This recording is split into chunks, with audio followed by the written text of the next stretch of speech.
பணித்துளிகள் 16வது மூலோபதேசமான திருவிருந்து ஜூலை 18, 2024. ஒரு விருந்துக்கான அழைப்பு.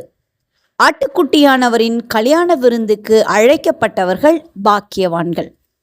2ஆம் சார்லஸ் மன்னன் சாப்பிடுவதற்கென்று சிறப்பு சடங்குகள் இருந்தன. ஒவ்வொரு வாரமும் அவர் தனது இரவு உணவை விருந்து அறையில எல்லாரும் பார்க்கிற வகையில சாப்பிடுவாராம். சீருடை பணியாளர்கள் உணவுகளுடன் அணிவகுத்து செல்வாங்க. அதிலிருந்து ராஜா தனக்கு பிடித்த உணவுகளை தேர்ந்தெடுப்பார். பார்க்கிறவர்களுக்கு அது பிரமிப்பாக இருக்கும். மேஜையில தங்க பாத்திரங்கள், தங்க கிண்ணங்கள், தங்க ஜாடிகள் இருக்கும். ராஜாவுக்கு உணவு பரிமாறுகிறவர் முழங்கால் படியிட்டு தான் ராஜாவுக்கு சேவை செய்ய வேண்டும்.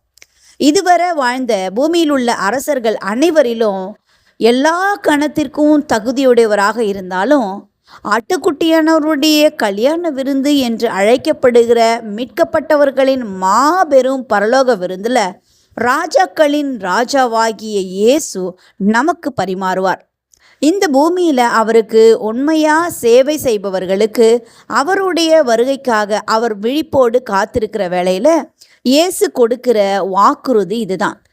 எஜமான் வரும்போது விழித்திருக்கிறவர்களாக காணப்படுகிற ஊழியக்காரரே பாக்கியவான்கள். அவர் அறை கட்டிக்கொண்டு அவர்களை பந்தி இருக்கச் செய்து சமீபமாய் வந்து அவர்களுக்கு ஊழியம் செய்வார் என்று உங்களுக்கு சொல்லுகிறேன் என்று லூக்கா 12:37 வாசிக்கிறோம். இயேசு கடைசி முறையாக பஸ்காவை ஆசரித்த போது எதிர்காலத்தில் பரலோகத்தில் நடக்கவிருக்கிற இந்த மாபெரும் கொண்டாட்டத்துக்கு நேராக சீடர்களுடைய மனதை இயேசு திருப்பினார்.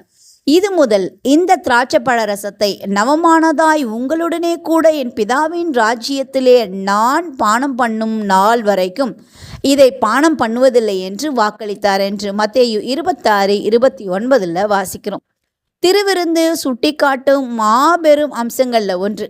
கடைசியாக நாம் இயேசுவை நேருக்கு நேராக பார்த்து அவருடைய நித்திய ராஜ்யத்தில் நித்தியமாக அவரோட சேர்ந்து இருக்க போகிறோம் என்கிற நம்பிக்கையை பெறுவதுதான்.